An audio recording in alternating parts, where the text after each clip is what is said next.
All right, so we did this stuff Friday also. All right, Laney, if I lose you, just raise your hand. We'll slow down. Look at the very top. It says right here, parent graph y equals x squared. I want you to graph that. Okay? If you were here last week, you should know what kind of shape that makes. If you weren't here last week, just plug it in your calculator, Laney. It will show you what it looks like. So, Laney, hit your y equals button, top left-hand corner. Hit clear if there's anything already written down, and type in x squared. Here's your x, and square, and hit graph, top right-hand corner, and it shows you it's a parabola. So this is something I want you guys to memorize and learn, that a x squared graph makes that shape. If you forget it on your test, just plug it in your calculator. Taylor, we good?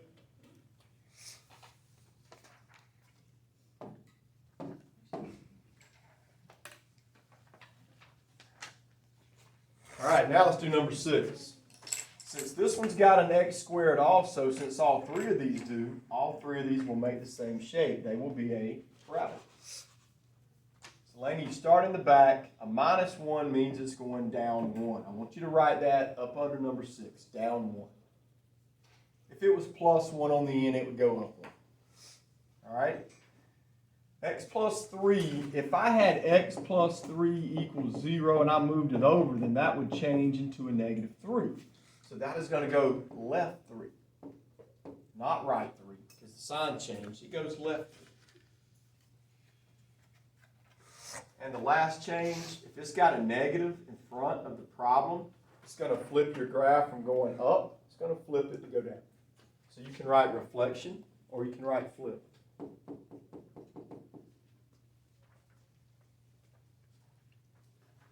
All right, now let's graph it. Let's go down 1, left 3, put a point.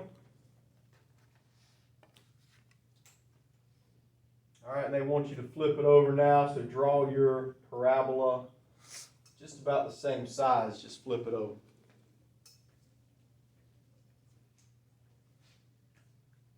A lot of you guys are out Thursday and Friday, so if anybody gets lost and has a question, just raise your hand.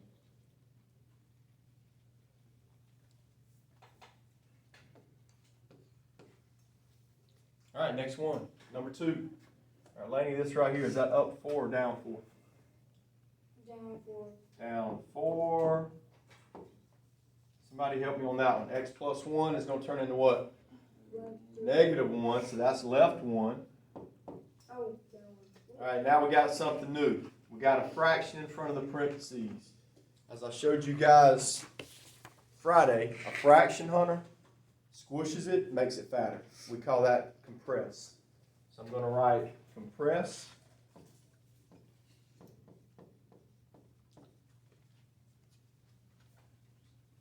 And now I'm going to graph it. Go down 4, left 1, put a point.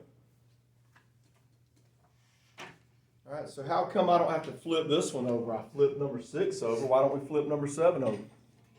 Doesn't have a negative. The negative in front of it makes it flip, and we don't have a negative. So I got to do a compression, which makes it really, really fat.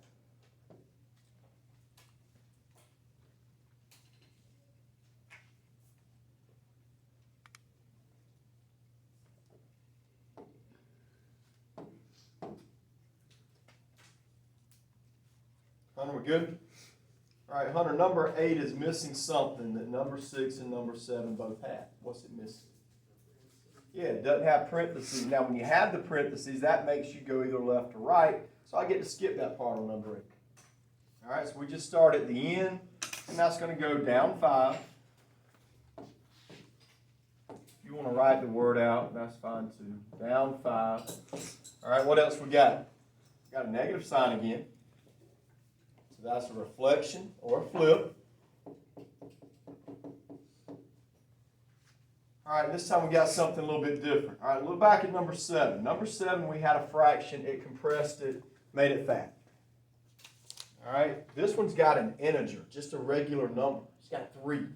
So look, when you press it down, it gets fat. If you've got an integer like 3 or any integer, 4 or 5 or 6, it stretches it and it gets really skinny. So So you can either write stretch or you can write skinny on this one because this time they're multiplying it by an integer. I'm going to write stretch.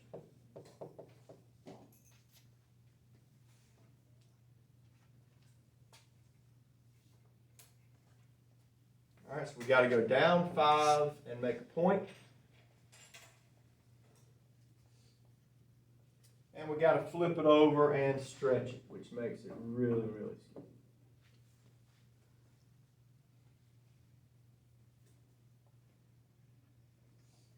All right, so anybody that was here, you want to work ahead, go ahead. You can go ahead and do 9, 10, 11.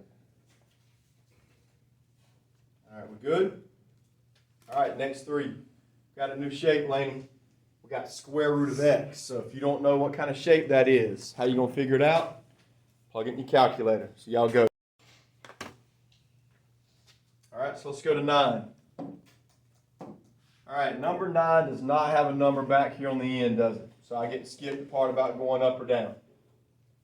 Look right here. Is that going to be right or left 2? Left 2, because you got to flip the sign, so that was a left 2. What else we got? You got a negative sign in front. What's that do? Flip it, right? We got left 2 and a flip. All right, I'll let you write it down. All right, so now let's graph it. Go left 2, put a point. All right, so when you flip this over, guys, you're flipping it over. The x-axis is going to flip like this. So instead of going up, it's going to go like that.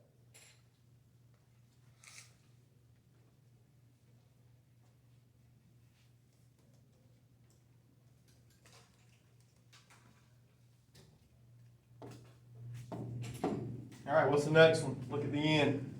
Where's that going? Up 3. What else we got? Right 4. Perfect. Is this one going to be flipped over? Check and see. No, because it doesn't have a negative in front. So this one's just up 3 and right 4. So go up 3, right 4, put a point. Always start back at 0. Up 3, right 4. And since I don't have to flip this one, I'm just going to draw it just like the parent graph was. I had to show them number 1 and number 2. So let's do that. Let's look at number 1.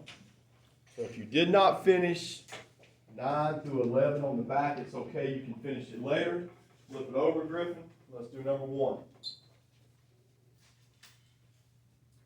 All right, you notice on 3, 4, and 5, I've got VA and HA written out beside the problem, correct? I don't have that on number 1. Why is that? Because we can factor number 1, and when you can factor the top, guys, it's going to make a line with a hole. So, Laney, this is our shape we're going to make this time. So the first thing we have to do is factor the top. Question, Laney. I'm going to say something else I said last week. When you got an x squared on top, you're probably going to be able to factor the top. All right, so Alex says x plus 5, x minus 3. Let's check to see if he's right. All right, so remember, these two numbers have to multiply to give you the last number, and they have to add up to give you the middle. All right, Laney, here's a hint for you. If you got x plus 5 on the bottom of the fraction, one of these up top is going to be x plus 5 to match up with. Good? Everybody's good on the factoring. Hunter, we good? All right, next step. You're always going to mark out one on the top with one that matches up with it on the bottom. Always. And whatever you have left over that you didn't mark out, bring it down.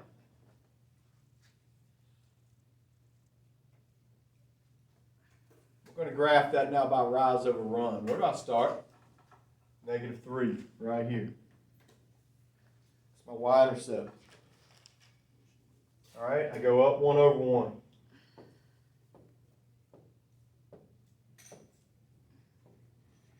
Now, I'm just putting dots on the graph. I'm not drawing a line yet because, Griffin, I got to figure out where the hole is.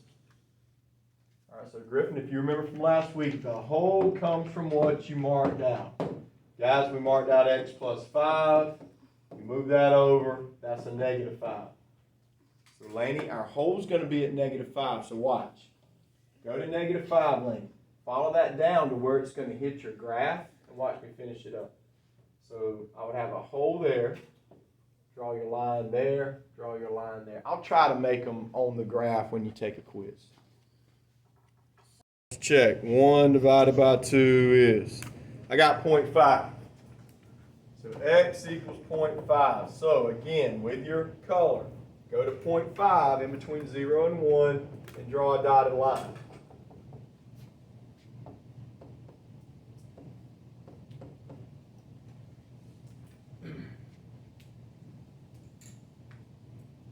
All right, next, let's go ahead and do the HA. Now this one's different.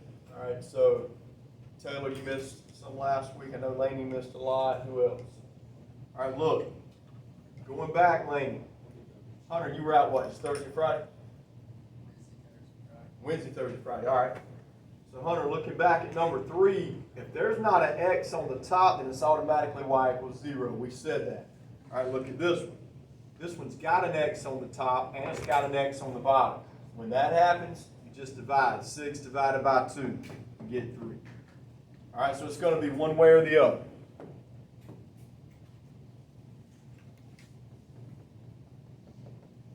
Any question on that step? James, we good? All right, so Laney, the rest of it is what you just finished. You've got to pick your 4 numbers to plug in. So we're going to pick 2 on the left. I'm going to pick, there's my dotted line right there. I'm going to pick 0 and -1. 2 on the right, I'm going to pick 1 and 2.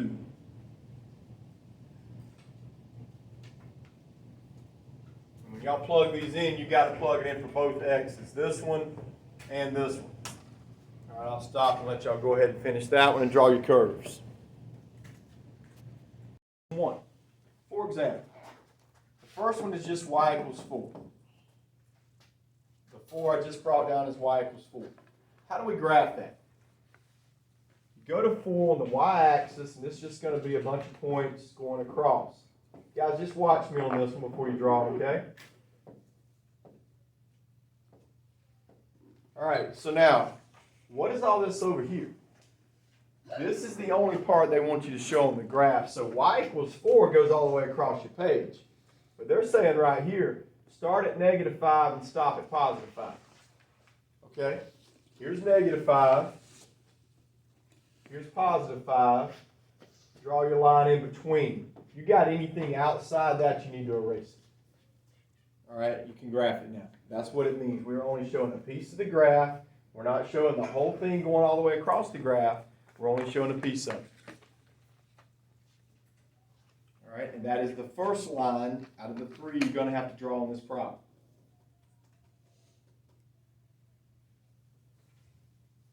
Now I got something else to show you, or something else to ask you. How do we know these are shaded in circles right here and they're not open? Do y'all remember that from last year? If they've got the equal line, like these have the equal line, I think that one's supposed to have an equal too. I just think I skipped it. It does. Both those have the equal line under it, so you shade them in. If it was just like this, that would be an open circle and that would be an open circle. You follow me? Okay. All right, so that's the first part. Next part, we got y equals absolute value of x. All right, we just went over this. You should remember what kind of shape that is. What kind of shape is it? V. Makes a V. So look, I'm going to draw a bunch of dots on my V. They're all up 1 over 1. Now we got to figure out which ones do we keep, which ones do we erase. All right? So you look right here. They are showing you, they want you to start at -3 and stop at +3. Okay, here's -3 right here. That's my starting point. Here's +3 right here. That's where I stop. I draw the line between there and there. If you've got any more dots up here, you need to erase them. Because again, we're not drawing the whole V, we're only drawing a piece of it.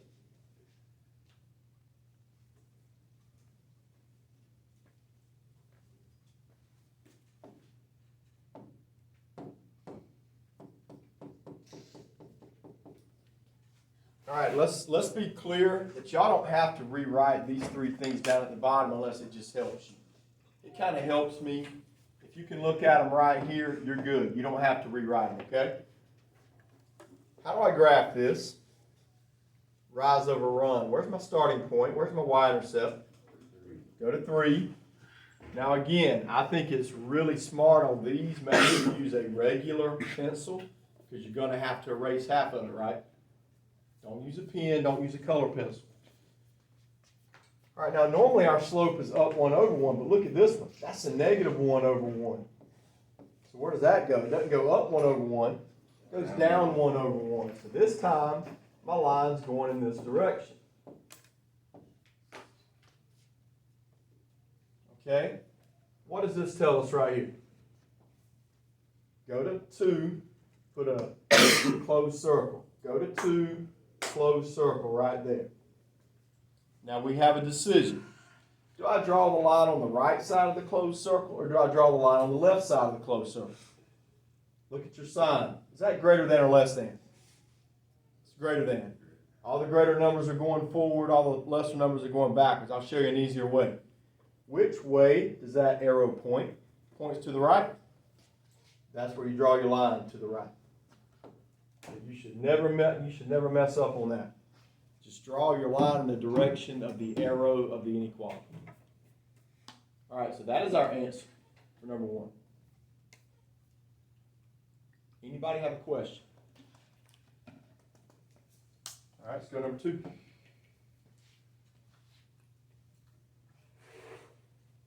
All right, so this time we're going to start with y equals x plus 4. How do I graph that? Where's my starting point? 4. Go to 4, put a point at 4.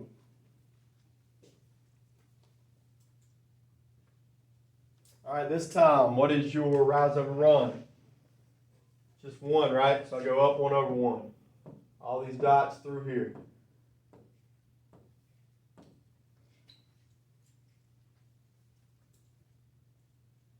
All right, this part right here shows you what you can keep.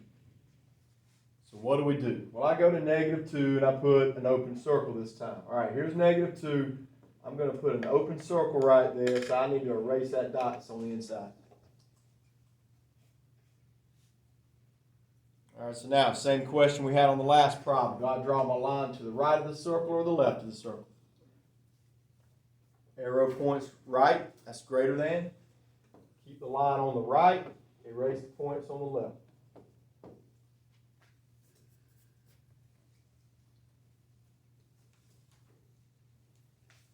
That circle is really big. I'm going to make that a little smaller.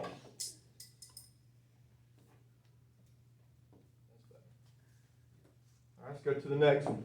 We got y equals absolute value of x. We just did this on the last problem. What kind of shape is that? It's a V, right? If you don't know what it is, plug it in your calculator. So you're going to have all these points going up here, and you're going to have all these points going up here. It makes a V. But this shows you where to start your V and where to stop your V. This says start your V at negative 2 and stop it at positive 2. All right, so here we go. Negative 2, open circle. Positive 2, open circle. So let me erase some of this. Erase that, erase those, erase that.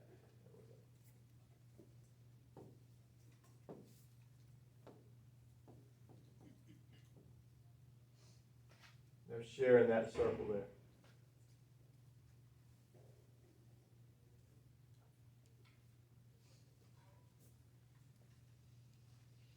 Last, we got y equals negative x plus 4. See if y'all can do that part by yourself. All right, 1, 2, 3, 4. Already got a point there. All right, what's my rise over run on this one? Is it up 1 over 1 or down 1 over 1? Down 1 over 1. Point, point, point, point, point.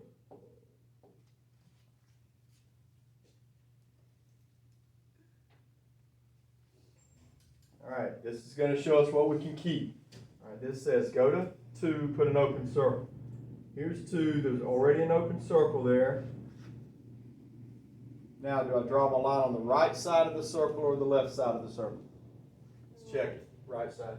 There we go. Make sure you erase that other point. Most of the time, these are going to make a shape. This one's not really making a shape. It's just a